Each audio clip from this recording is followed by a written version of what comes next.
오늘 주신 하나님의 말씀은 다니엘서 6장 10절에서 23절 말씀입니다. 계속해서 믿음의 동역이란 시리즈로 말씀을 전하고 있습니다. 오늘 말씀 가운데서 정말 하나님께서 사용하시는 동역자들, 과연 누군지, 그 동역자들 삶 가운데서 분명하게 드러나는 특징들이 무엇인지를 우리가 오늘 한번 찾아보았으면 좋겠습니다. 다니엘서 6장 10절부터 23절까지 한 목소리로 한번 말씀 받도록 하겠습니다. 다니엘은 시작. 다니엘은 명령문에 왕의 도장이 찍힌 것을 알고 집으로 돌아갔습니다. 그리고 그날도 이전에 하던 대로 창문을 열어둔 다락방에서 예루살렘을 향해 하루 3번씩 무릎을 꿇고 하나님께 기도드리며 감사를 올렸습니다. 사람들이 몰려와서 다니엘이 자기 하나님께 도움을 구하며 기도하는 것을 보았습니다. 그들은 왕에게 가서 왕의 명령문에 대해 말했습니다. 왕이여, 왕께서 명령문에 왕의 도장을 찍어서 이제부터 30일 동안 왕 외에 다른 신이나 사람에게 기도하는 사람은 누구든 사자 굴 속에 던져 넣기로 하지 않으셨습니까? 왕이 대답했습니다. 그 명령은 내려졌다. 그 명령은 메대와 페르시아 법에 따라 사람들이 고칠 수 없다.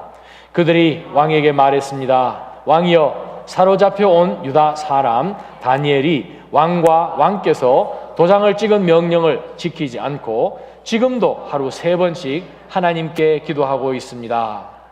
왕은 이 말을 듣고 마음이 몹시 괴로웠습니다. 왕은 다니엘을 살리고 싶어서 해질 무렵까지 그를 구해내려고 온 힘을 다했습니다.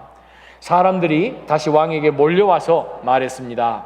왕이여, 메대와 페르시아 법에 따르면 왕께서 한번 내린 명령이나 법은 고칠 수 없다는 것을 기억하시기 바랍니다.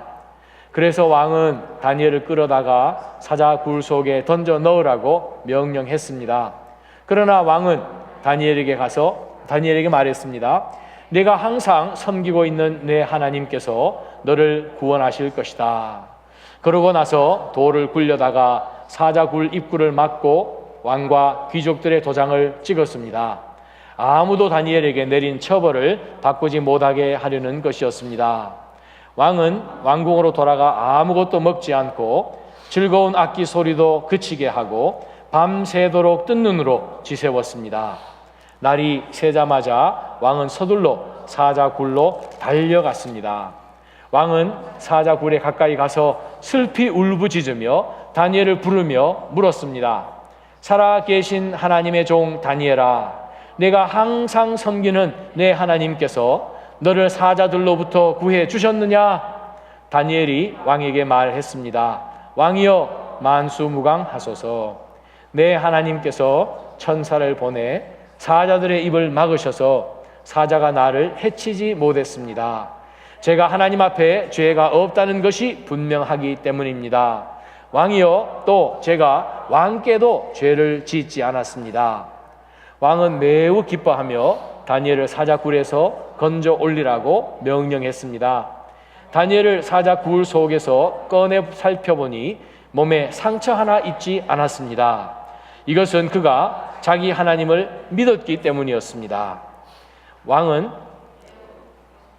24절 제가 읽어드립니다. 왕은 다니엘을 고소했던 사람들을 끌어오라고 명령했습니다. 그들은 아내와 자식들과 함께 사자굴 속에 던져졌습니다. 그들이 사자굴 밑바닥에 닿기도 전에 사자들이 그 사람들을 움켜서 그 뼈까지 부셔버렸습니다. 바울 사도가 고린도전서 3장 9절을 보게 되면 믿음의 성도들을 뭐라고 부르는가 하면 하나님의 동역자라고 불렀다는 거예요. Co-workers of God. 누구를? 저와 여러분을. 우와, 믿음의 성도들을 하나님께서 동역자로 부르셨다는 거예요. 동역자가 무슨 뜻입니까?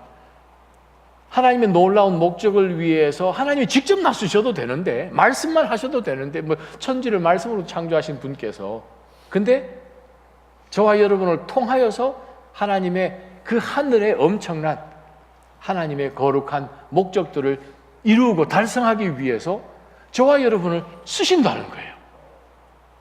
얼마나 굉장합니까? 오늘 본문에 등장하는 이 다리오 왕, 페르시아의 초대 왕이잖아요. 오늘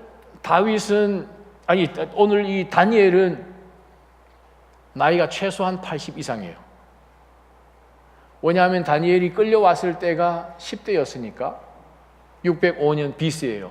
느부갓네살 왕을 하나님께서 사용하셔서 이스라엘을 혼쭐을 내고 다시 한번 저들로 하여금 믿음의 길로 돌아서기 위해서 사용한 바벨론의 왕이잖아요. 그 왕이 쳐들어왔을 때에 다니엘이 똑똑하니까 제일 첫 1차 귀환으로 붙들려서 포로로 끌려갔죠. 그때가 605년이에요. 근데 바벨론이 페르시아에게 망한 때가 539년 10월이요. 그러면 그냥 언뜻 계산하여도 얼마나 됩니까? 60여 년이잖아요. 와, 65년이요. 다리오가 왕되고 난 다음에 이 나라를 좀 정리를 하고 다시 한번 요직에 중요한 사람들을 세워야 되겠다라고 생각을 했으니 아마 그 다음 해든지 아니면 그 다음 해든지 우리가 생각을 해보면 10대에 끌려와서 65년을 지났으면 지금 80줄이에요. 두 제국을 섬긴 바빌론과 페르시아를 섬긴 페르시아에서 뼈가 굵어진 한평생이 아니라 그 인생의 한 4분의 3 이상을 산 그것도 요직에서. 그런데 오늘 본문을 들여다보니까 한 가지 발견되는 것이 있습니다.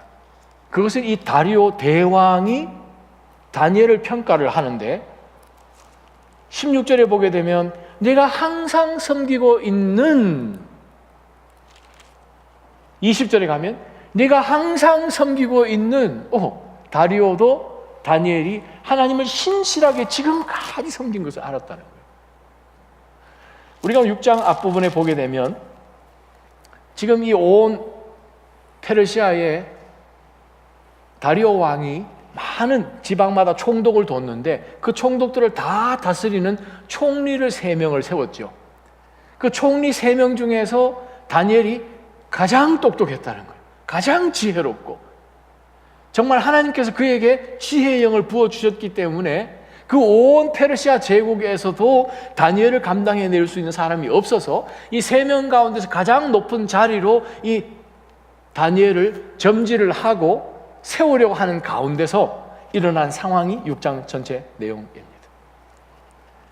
디모데후서를 보게 되면 경건하게 살려고 하는 자들은 무조건 핍박을 받지요. 하나님의 말씀이에요. 저와 여러분이 믿음의 신앙생활을 해나가는 가운데서 핍박이 없으면 좋겠습니까? 있으면 좋겠습니까? 금요일 저녁이라 제가 질문을 좀 자제를 해야 되는데 죄송합니다. 피곤하실 텐데. 그래요. 우리는 사실 하나님 이것이 지나가기를 원합니다. 이러한 고난이 있지 않기를 원합니다. 근데 고난이 우리에게 주어지는 것은 특권입니다. 고난을 통해야만 우리는 성장할 수 있기 때문에 그렇습니다. 하나님은 크고 작은 사건을 통하여서 우리를 훈련시키시고 우리를 통하여서 시련을 통하여서 우리를 검증하시고 또 우리를 하여금 점점 더 하나님께서 귀하게 쓰시는 자들로 우리를 엘리베이트 시키십니다. 그러나 동일한 상황 가운데서 사탄은 우리를 넘어뜨리고 시험에 빠지도록 하죠. 저와 여러분이 살고 있는 우리 이 세상은 어떻게 해서든 우리로 하여금 앞으로 나가지 못하도록 핍박을 하지요.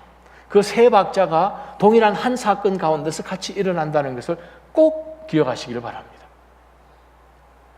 하나님의 동역자는 오늘 다니엘을 통해서 보듯이 그는 한두 번의 신앙으로 반짝하는 믿음으로 사는 것이 아니라 한평생을 살아온 신앙이에요.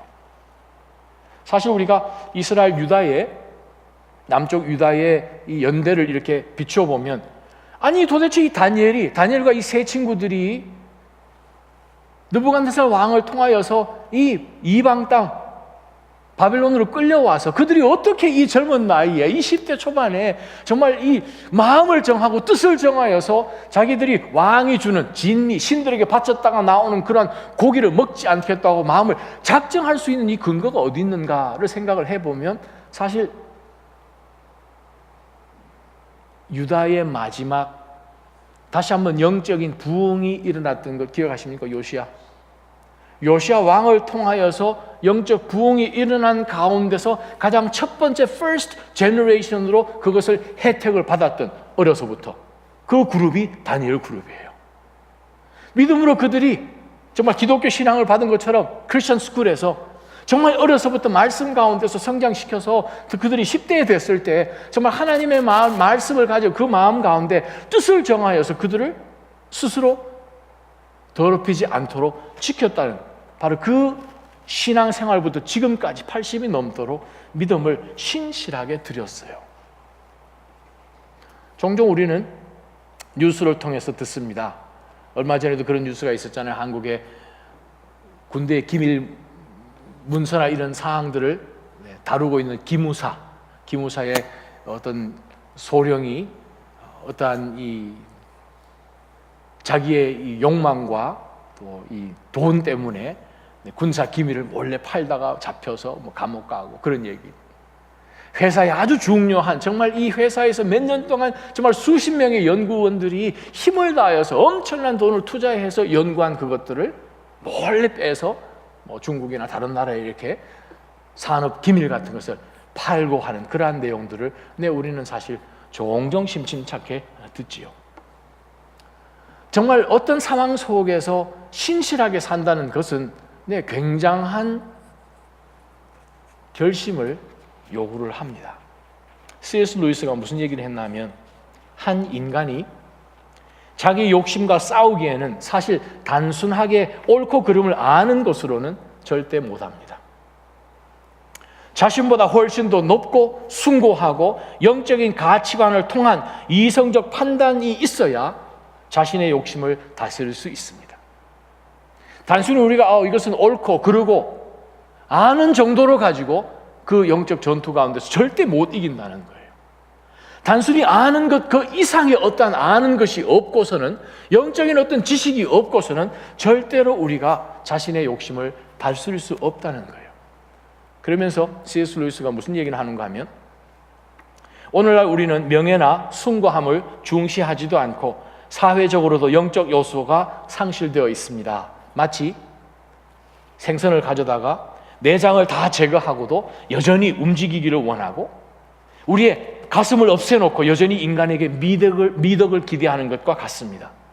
명예는 우습게 여기면서 우리 중에 배신자가 생기면 호들갑을 떱니다. C.S. 루이스가 70년 전에 한 얘기입니다. 다시 한번 우리가 신앙생활, 정말 내가 하나님께서 정말 우리에게 말씀하신 우리가 하나님의 동역자, 하나님의 나라를 함께 꿈꾸면서 나아가는 그러한 함께 하나님의 짐을 진 자로 우리가 신앙생활에 나아갈 때에 정말 다니엘을 통해서 우리가 배우는 이 성실함, 신실함, 계속해서 믿음 가운데서 해 나아가는 그 근거를 우리가 좀 찾아봐야 합니다. 세상에서 우리가 살아갈 때에 사실 우리가 믿음 지키기가 직장에서나 또 친구들 가운데서 쉽지는 않죠. 비즈니스를 하고 또 학교에서 공부를 하고 하는 가운데서 정말 부정행위를 하지 않고 정말 우리 마음을 지켜서 무엇보다도 마음을 하나님 앞에 지키는 그것이 얼마나 어렵습니까?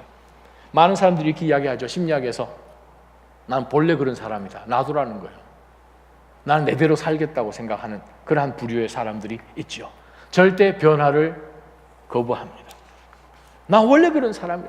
우리 아버지도 그랬고 우리 할아버지도 그랬고 그냥 놔두라고. 내 피가 그게 흘러가고 있으니까 나는 그대로 살다 죽도록 놔두라고. 그러면서 변화를 거부하죠. 어떤 사람은 남들도 다 그렇게 삽니다. 뭐 그렇게 별나게 이야기하십니까? 당신은 그렇게 안 사요? 그렇게 얘기한다는 거예요. 특별하지 말라는 거죠. 하이웨이 달립니다. 95번 달리다가 경찰에 잡혔어요. 그때 딱 하는 얘기가 뭐예요? 내 앞에 가던 사람 나보다 더 빨리 달렸는데 왜 그 사람 안 잡습니까? 그런 얘기 많이 하잖아요. 그럼 경찰이 또 하는 말이 있죠. 네가 가서 잡아라는 거죠. 뉴욕의 맨하탄에는 핸드폰으로 전화하는 것이 금지되어 있죠. 걸리면 벌금입니다. 저도 한번 걸렸잖아요. 보스턴 오는 바로 그 전 주일날. 뉴욕에서 핸드폰을 하다가 걸린 사람들의 넘버원 거짓말이 뭔지 아십니까? 저 핸드폰 안 들고 있었어요. 지갑 들고 있었어요. 그게 뉴욕 사람들 제일 넘버원 거짓말이에요. 남들 다 그렇게 한다는 거예요. 왜 그렇게 또 나를 붙잡냐고. 또 어떤 사람이 이렇게 합니다. 저는 이 문제 해결할 수 있습니다. 염려하지 마. 다른 사람은 다 못해도 나는 할 수 있습니다. 그러다가 우리 넘어지죠. 딱 한 번만 합시다. 요번 한 번만 합시다. 사람들 그렇게 많이 이야기를 합니다. 모든 나쁜 일, 뭐 여러 번 하면 나쁘겠죠. 해야 되겠죠. 근데 딱 한 번 하는데 뭐 무슨 별일이 있으려고요. 또 어떤 부류가 있습니까? 신앙을 타협하고 하나님 앞에서 우리가 그냥 눈 감고 지나가려고 하는 그러한 것, 요거는 아무도 모릅니다. 그냥 당신만 압니다. 우리 둘만 압니다. 하는 가운데서 우리가 신앙이 쑥 넘어간다는 거예요. 오늘 본문 다니엘 혼자만 등장합니다. 주변에 믿는 그룹의 사람도 없어요. 그냥 자신의 지위를 생각할 때, 아니 이제 80 넘었고 이제 살면 얼마나 더 살겠다고 생각을 다니엘이 만약에 했다면, 그냥 뭐 지금까지 명성 다 있으니까 마지막에 그냥 저 주는 셈 치고 그냥 뭐 한번 전하죠. 뭐 딱 한 번만. 아니면 30일 동안 기도만 안 하면 되죠. 아니면 문 닫고 기도하면 되죠. 뭐 소리 내지 않고 기도하면 되죠. 뭐 창문에 신문지 붙이고 기도하죠. 뭐 여러 가지 방법 얼마든지 낼 수 있다는 거예요. 그런데 본문에 등장하는 신실하게 하나님께서 동역자로 부르신 이 다니엘의 삶 가운데서는 우리가 상상할 수 있는 그러한 방법들이 전혀 등장하지 않고, 그가 이전대로 늘 해오던 그 신앙의 모습을 우리가 발견합니다. 자, 그 이유가 무엇인지 10절, 11절 한번 보십시다. 다니엘은 다리오 왕의 명령문에 어인이 찍힌 것을 알고 집으로 돌아갔습니다. 그리고 그날도 이전대로 하던 대로 창문을 열어둔 다락방에서 예루살렘을 향해 하루 3번씩 무릎을 꿇고 하나님께 기도드리며 감사를 올렸습니다. 어떻게 다니엘이 하나님의 동역자로 쓰임을 받을 수 있었는가? 그것은 말씀에 근거한 기도 생활을 해왔기 때문에 그렇습니다. 그 말씀이 무슨 말입니까? 지금 다니엘의 신앙은 독보적인 신앙이에요. 왜냐하면 신하들도 우리가 3절 4절을 보면 신하들 이 2명의 총리들 비롯하여 그 밑에 있는 총독들과 지방 관리들과 모든 사람들이 이 다니엘 한 사람을 정말 없애보시면 좋겠다는 생각 가운데서 모두가 팀을 엮어서 아마 이 불침번을 만들었든지 서로 이 교대하도록 팀을 짰든지 24시간 다니엘만 지금 집중해서 지금 마킹을 하고 있는 상황인데, 와우, 할렐루야. 4절 하반절에 보면 어떤 실수나 잘못을 찾아낼 수 없었습니다. 그 이유는 다니엘이 충성스러워 아무런 실수나 아무런 잘못도 없었기 때문입니다. 다니엘은 정말 굉장한 믿음의 사람일 뿐만 아니라 그 신앙이 삶 가운데 드러난 사람이었다는 거죠. 근데 10절에 보니까 다니엘이 왕의 도장이 찍힌 것을 알고도 그는 집으로 돌아가서 자기가 지금까지 해온 이 일이 왕의 명령에 반하다는 것을 알고도 예루살렘을 향해서 남서쪽으로 문이 열려있는 창문을 열어놓고 하루에 3번씩 하나님 앞에 기도하고 감사했다는 그것은 도대체 그 머릿속에 뭐가 있는가 질문해야 된다는 거예요. 다니엘이 무엇을 알았을까? 저희 신학교 다닐 때 저랑 아주 친한 친구가 있어요. 근데 미국 사람이에요. 빌 메이저스. 총각 때 한국으로 선교사로 와서 거기서 아내를 만나서 결혼을 하고 자녀를 낳고 계속해서 이제 선교 생활을 하다가 이제 미국으로 와서 신학교를 다니고 할 때 같이 신학교를 다녔어요. 처음에 만난 때가 이제 가을 학기인데 등록을 하는데 이제 줄을 쭉 서서 이제 등록을 하는데 뒤에서 처음 듣는 한국말이 목소리가, 처음 듣는 음성이 들려서 이렇게 돌아보니까 이 키가 큰 미국 사람이에요. 근데 앞에서 제가 다른 사람하고 얘기하는데 뒤에서 들리는 얘기를 들으니까 이건 액센트가 전혀 없는 한국 사람이었어요. 돌아봐서 너무 놀랐죠. 아니, 눈 파랗고 머리 노란 사람이 한국말을 너무 잘하니까. 그래서 제가 물어봤어요. 이야, 한국말 잘하네요. 했더니 쟤 좀 합니다. 그러는 거예요. 그래서 제가 속으로 이것 봐라 해가지고 제가 질문했어요. 그럼 한자도 읽을 줄 알아요? 했더니 저보고 딱 하는 얘기가, 많이 하는 게 중요한 게 아니고 깊이 하는 게 중요하죠. 한자를. 여러분, 아는 것이 종류가 다릅니다. 많이 아는 거랑 진짜 아는 거랑 달랐다는 거예요. 지금 다니엘이 아는 것은 무엇입니까? 그냥 표면적으로 아는 거예요. 다니엘서 9장 2절을 보게 되면, 성경책 가지고 계시죠? 펴보십시오.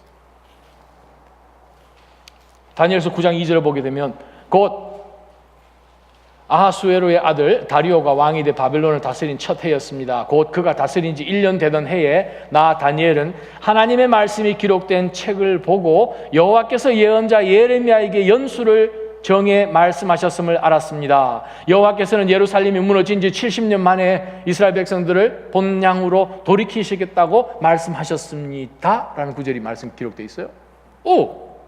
다니엘이 예레미야서를 가지고 있네요. 다니엘이 구약 성경을 가지고 있네요. 다니엘이 하나님의 말씀을 늘 묵상하는 가운데서 그 말씀 위에 그는 기도하는 사람으로 하나님 앞에 지금껏 달려왔다는 거예요. 다니엘이 신앙생활을 해나가는 가운데서 하나님이 그에게 이 예레미야의 말씀을 주셨다면, 예레미야 말씀을 그가 묵상을 했다면 무슨 구절을 읽었을까요? 제가 두 구절을 여러분에게 읽어드립니다. 예레미야 32장입니다. 32장 17절. 주 여호와여 보소서, 주께서 큰 능력과 펼친 팔로 하늘과 땅을 만드셨습니다. 주께는 너무 어려워서 못할 일이 없습니다. 아멘. 주여, 다시 한번. 주께서는 너무 어려워서 못할 일이 없습니다. 아멘. 다니엘이 이 말씀을 본 거겠죠. 예레미야를 읽었으니까. 27절입니다.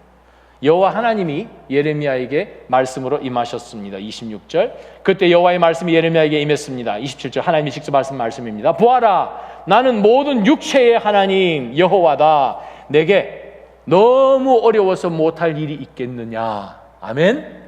이 말씀을 다니엘은 저는 확실히 붙들었다고 믿습니다. 다리오 왕의 어인이 찍혔는데 찍힌 걸 알았어요. So what? 나는 온 우주를 말씀으로 창조하신 하나님, 능치 못함이 없으신 그 하나님 앞에 나는 나아가는데 어떤 아는 것이 더 중요한가? 도장 찍힌 것. 다리오 왕은 he's a mere man. 사람에 불과하잖아요. 모든 육체의 하나님, 30일 동안 나와 다른 어떤 신이든지 사람에게든지 절하는 사람은 다 죽이겠다. 다니엘이 아는 것은 무엇입니까? 우리 인간의 생사화복을 주장하시는 이가 하나님이신데 나는 그분을 매일매일 만나고, 너 도장 100번 찍어봐라. 난 가서 그분하고 또 이야기한다. 그 만남의 파워가 다니엘에게 있었던 거죠. 다니엘이 어떻게 흔들리지 않고 유혹당하지 않고 한번 눈찔끔 감으면 자기 총독으로까지 올라갈 수 있는데 그가 어떻게 그러한 결정을 할 수 있었을까? 말씀의 뿌리를 둔 기도 생활이라는 거죠. 사랑하는 나자인 성도 여러분, 여러분 삶 가운데서 기도가 그저 내가 원하는 것을 하나님 앞에 얻어내려고 울부짖는 그러한 기도가 되지 않기를 주님의 이름으로 축원합니다. 하나님의 뜻과 부합되지 않고 하나님의 마음에 들지 않고 우리가 말씀 안에 들어와 있고 말씀이 우리 안에 들어오지 않은 한에 있어서는 아무리 우리가 금식해도 하나님은 돌아보지 않으십니다. 왜요? 하나님의 영광이 없는 곳에 하나님이 역사 안 하시거든요. 우리 삶 가운데 가장 중요한 것이 무엇인가? 다니엘이 가장 중요하게 생각했던 것이 무엇인가? 상황하고 전혀 상관없이 이전에 늘 해온 대로 하루에 3번씩 예루살렘을 향하여 창문을 열고 하나님 앞에 감사로 기도한 그 믿음의 것, 배짱이요. 그것이 있어야 하나님께서 귀하게 사용하시는 동역자라는 거예요. 하나님이 다니엘을 60여 년 동안 사용하셨어요. 80여 년이 넘도록 공직에, 그것도 최고의 공직에 있으면서 지금까지 해왔던 정치인을 여러분 누가 아시나요? 그런 사람은 없어요. 다니엘 정말 타의 추종을 불허하는 하나님의 동역자입니다. 저와 여러분 삶 가운데도 동일하게 말씀에 깊이 뿌리를 내린 그러한 신앙 생활로 여러분이 여일하게 늘 해왔던 대로, 얼마나 유명했으면 신하들도 다 알고 왕도 인정해서 너가 항상 섬기던 그것이 여러분들의 별명이 되기를 주님의 이름으로 축원합니다. 아멘. 거기서 능력이 나오죠. 두 번째요, 우리가 회사를 가든 군에 있든 어떤 조직이든 간에 지위 체계가 있죠. 높은 지위에 있는 사람은 아래에 있는 사람보다도 더 많은 중요한 극비의 문서며 인포메이션을 열람할 수 있는 액세스가 있잖아요. 하등 법원과 고등 법원과 대법원과 등급이 다릅니다. 다니엘에서 우리가 발견되는 또 다른 하나님의 동역자의 특징이 뭔가 하면 morality예요. 도덕성이요. 다니엘은 과연 어떤 도덕성을 가졌는가? 그는 하나님 앞에 죄를 범하지 않겠다라는 분명한 라인이 있어요. 세상에서의 진리, 세상에서의 사실, truth라는 것은 얼마든지 환경 따라 상대적으로 변하는 것이죠. 다니엘이 가졌던 것이 무엇입니까? 자, 다니엘이 지금까지 해왔던 그 통한 모습대로 하나님을 향하여서 문을 열어, 하나님 정말 이스라엘 백성들에게 다시 한번 회복의 길이 있고 이 민족을 하나님께서 제사장의 나라로 삼으셨으면 온 백성들, 민족들 가운데 복의 통로가 되어야 되지 않겠습니까? 우리가 범죄하여서 여기에 포로로 끌려와서 지난 지가 수십 년이 됐는데 라는 그런 기도 가운데서 그가 늘 하나님 앞에 나아갔습니다. 자, 그 상황을 주변에 있는 신하들이 11절을 보니까 몰려와서, 한두 명이 본 게 아니에요. 몰려와서 다니엘이 자기 하나님께 도움을 구하며 기도하는 것을 보았어요. 자, 이제 됐다는 거예요. 덫을 놨는데 덫에 딱 들어온 거예요. 페르시아는 국법에 왕도 명령을 내리면 그것을 다시 바꿀 수 없는 그러한 법체계 속에 있으니까 왕이 30일 내에 나 말고 다른 누구에게든, 신이든 어떻든 간에 저런 사람은 다 죽인다라고 했는데, 이제 다니엘이 그렇게 한 것을 여러 사람 증인을 세워서 봤으니 어떻게 되겠어요? 왕을 찾아왔잖아요. 왕이여, 얼마 전에 왕이 도장 찍은 거 기억하시죠? 왕 외에 누구에게도 전하면 죽인다고 다 하셨죠? 그건 내가 내릴 명령이다 라고 했더니, 근데요, 저 다니엘이 그렇게 했는데요, 증인도 우리가 다 증인인데요. 지금 왕이 아주 어려운 지금 상황에 들어 있었습니다. 그래서 어떻게 해서 14절에 왕이 다니엘을 구해보려고 백방으로 노력을 했지만 어떻게 해요? 법이 그런 걸. 그래서 마침내 16절에 왕이 다니엘을 끌고 오라 명령을 했고 다니엘을 사자굴 속에 던져넣습니다. 다니엘서에서 가장 유명한 이야기예요. 나머지 여러분 너무 잘 아시니까 제가 자세하게는 설명드리지 않을 거예요. 16절에 다리오 왕이 다니엘을 만나자마자 맨 먼저 한 것이 무엇입니까? 네가 항상 섬기고 있는 내 하나님께서 너를 구원하실 것이다. 이방 왕이 다니엘을 보고 이렇게 굉장한 선포를 하는 거예요. 여러분 섬기시는 직장이나 학교에서 여러분을 보는 사람들 입술 가운데서 바로 이러한 하나님을 높이는 축복이 흘러나오기를 주님의 이름으로 축원합니다. 여러분을 자녀를 보는 주변에 있는 친구들이 학교에서 와, 네가 항상 섬기는 그 하나님께서 너에게 많은 지혜를 주시기를, 그런 얘기 할 수 있을지 모르겠지만 하여간 그러한 축복이요. 다리오 왕이, 이방 왕이, 그리고 이제 다니엘을 그 사자굴에 이제 빠뜨렸어요. 그 다음에 보면 하나님은 능치 못함이 없으신 하나님이십니다.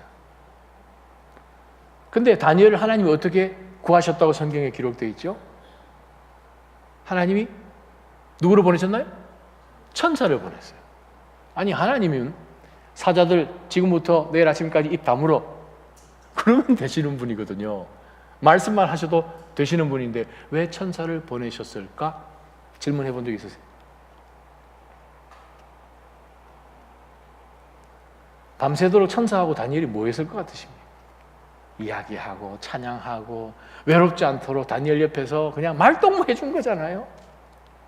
하나님의 임재를 구체적으로 보여준 거잖아요. 히브리서 1장에 보게 되면 그래요. 하나님께서는 사랑하는 믿음의 자녀들에게 부리는 영으로 천사들을 보내셔서 저와 여러분 눈에는 보이지 않지만 여러분을 지금 섬기고 있는 천사들이 여러분 주위에 있는 거거든요. 믿으십니까? 네.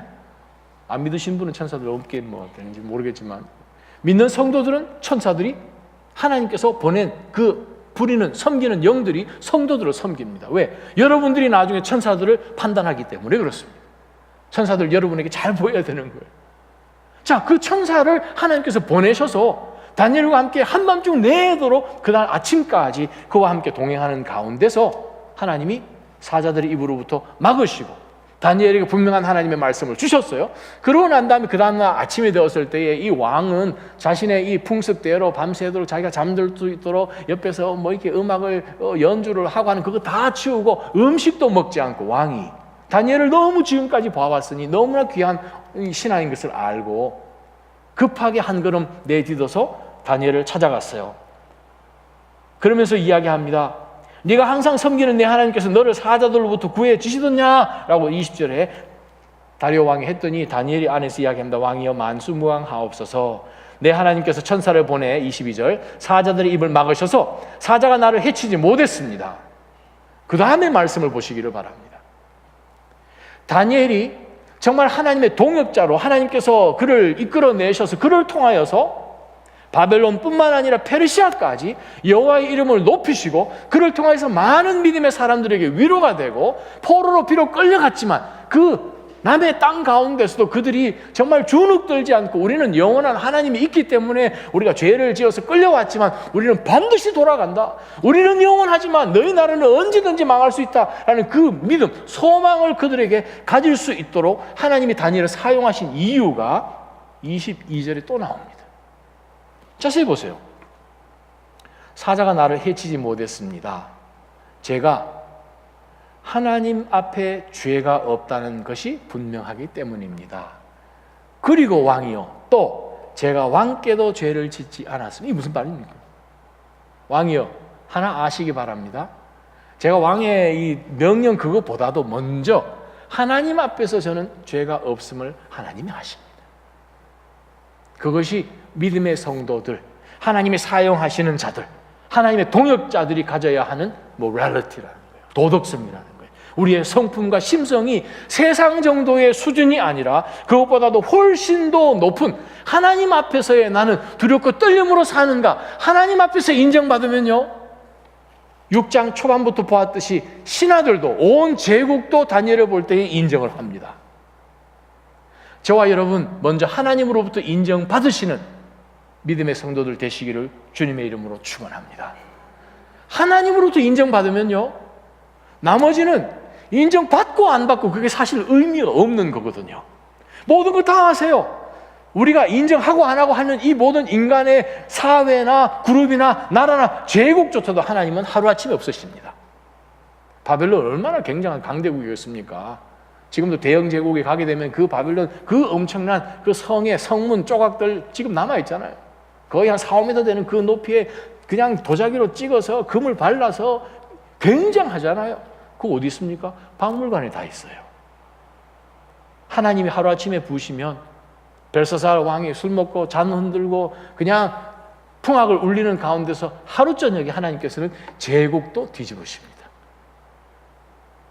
다니엘이 두렵고 떨림 가운데서 섰던 것은 무엇입니까? 나는 하나님 앞에서 죄가 없습니다. 그리고 왕이 아십시오. 제가 왕 앞에도 잘못한 것 없습니다. 제가 왜 기도했겠습니까? 왕을 위해서 기도했을 것이고, 왜? 성경에 나왔으니까. 저는 이 나라를 위해서 기도했을 것이고, 평강을 위해서 기도했을 것이고, 그랬더니 왕이 탁 그제서야 눈치를 채지요. 그러나 어떤 일이 벌어졌습니까? 자, 24절부터 나오는 내용들, 모함했던 사람들 다 불러라, 아내와 자식들 다 불러라 해가지고 사자굴에 던졌는데 이제 어디로 던져야 되나 이러고 있는데 사자가 점프해가지고 다 잡아먹어버린 거잖아요, 지금. 그러고 난 다음 6장 제일 마지막 부분에 나와 있는 다리오 왕의 어명을 마지막으로 여러분 한번 보시기를 바랍니다. 26절, 27절입니다. 제가 25절부터 여러분에게 읽어드립니다. 다리오 왕은 온 땅 모든 백성들과 민족들과 각기 다른 언어를 쓰는 사람들에게 담화문을 내렸습니다. 어떻게 내렸는가? 너희가 태평성대하기를 바란다. 내가 이제 명령을 내린다. 내 나라 모든 지역에 사는 모든 백성들은 다니엘의 하나님 앞에서 떨며 두려워해야 한다. 아멘. 이거 얼마나 굉장해요. 여러분이 아마 이때 살았으면 춤을 추지 않을겠어요? 굉장한 일이 벌어진 거예요. 이방 이 제국의 왕의 입에서 다니엘의 하나님 앞에서 떨고 두려워해야 된다는 거예요. 이것이 성도가 살아가야 되는 모습이죠. 세상사 앞에서는, 사람들 앞에서는, 회사 앞에서는, 보스 앞에서는 두렵고 떠는데 하나님 앞에서는 안 뜬다는 거예요. 도대체 어떻게 된 거예요? 그죠? 그렇지 않아요? 예배하러 나왔을 때는 떨림이 없는 거예요. 성전뜰을 밟았는데 진동이 없는 거예요. What's wrong? 우리가 내 삶 가운데 성령의 역사가 없고 기도의 응답이 없고 하나님이요 내가 어떻게 영적으로 이렇게 비실비실합니까? 그것은 두려워해야 될 대상이 바뀌어버렸기 때문에 그런 거거든요. 나자인 성도 여러분, 하나님 앞에서 우리가 떨며 두려워해야 합니다. 하나님은 살아계시고 영원히 변하지 않는 분이시잖아요.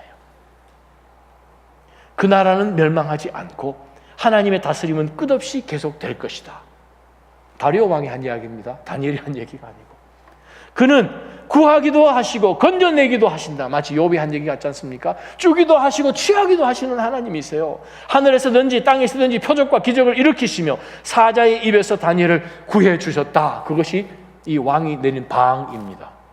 어명이었어요. 할렐루야. 여러분을 통하여서 여러분 주변에 있는 사람들, 여러분 보스나 선생님이나 여러분 주변에 어떤 authority 있는 사람들 입 가운데서 당신이 지금까지 섬긴 그 하나님 정말 굉장하십니다. 그러한 고백이 여러분 삶 가운데 나오기를 주님의 이름으로 축원합니다. 2001년 3월 5일 여기서 별로 멀지 않죠? 미들섹스 카운티 디스트릭트 코트에서 한 역사적인 미국에서의 역사적인 사건이 발생했어요. 렉싱턴 사시는 분, 미들섹스잖아요. 미들섹스 카운티. 종신형을 언도받고 18년 동안 옥살이를 한 케니 워터스, 또 그 누나 베티 에인 워터스가 법정에 나왔죠. 거기서 케니가 무죄 석방됐습니다. 무슨 일이 벌어졌는가? 1982년 그 누나 베티 워터스가 갓 결혼했을 때 하나밖에 없는 남동생, 셰프였어요. 남동생이 2년 전에 근처에서 일어난 어떤 살인 사건의 용의자가 되어서 죽이지도 않았는데 체포됐어요. 그 당시에 남동생하고 사귀던 여자친구를 매수를 해서 법정에서 불리하게 증언을 하게 하는 바람에 피해자로 몰렸어요. 현장에서 발견되었던 피 묻은 지문, 법정에서 증거로 채택되지 않았어요. 그날 자기가 분명히 레스토랑에 가서 일을 했는데 타임카드까지 찍었는데 그것조차도 증거로 채택되지 않고 법정에서 바로 체포돼서 형무소로 갇혔습니다. 1983년 라이프 센텐스를 받았죠. 종신형입니다. 너무나 억울해서 감옥에 갇힌 케니가 자살까지 시도를 하게 됩니다. 자기가 죽이지 않았는데 종신형을 받았으니 어떻게 해요? 얼마나 억울하겠어요. 케니도 크리스찬이고 그 누나도 크리스찬입니다. 근데 누나가 동생을 감옥소에 면회를 갔는데 정말 덩치 큰 이 남동생이 헝헝 울면서 정말 믿을 사람이 단 한 사람도 없는 거예요. 자기의 결백을. 누나 외에는 나를 믿을 사람이 없다고. 이 문제를 해결할 수 있는 방법은 누나가 변호사 돼서 날 꺼내주는 방법밖에 없다는 거예요. 그런데 그 누나는 고등학교를 검정고시로 졸업을 했어요. GED 졸업했어요. 그 나이에 누나가 동생의 그 딱한 상황을 보고 기도하는 가운데서 용기를 얻습니다. 로드아일랜드 대학을 입학합니다. 졸업합니다. 라저 윌리엄스 법대를 들어갑니다. 졸업합니다.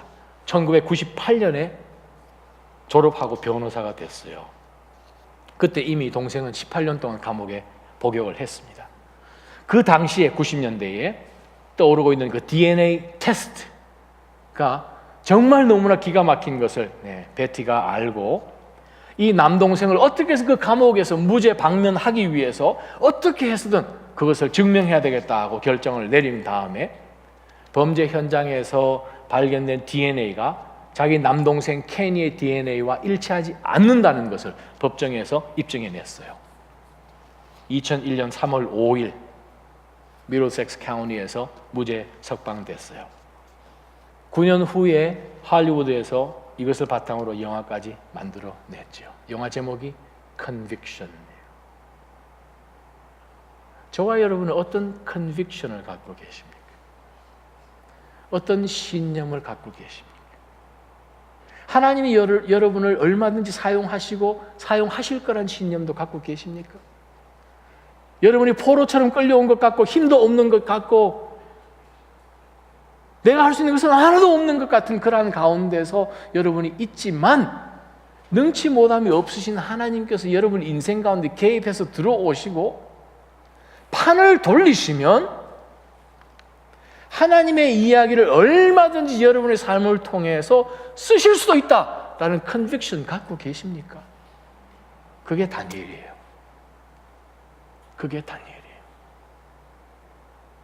하나님 앞에서 정말 두렵고 떨림으로 이 말씀 앞에 사로잡히고 하나님 앞에서 두렵고 떨림으로 코람데오의 삶을 살 때에야만 하나님이 우리 가운데 말씀으로 주신 그 컨빅션이 실체를 갖게 됩니다.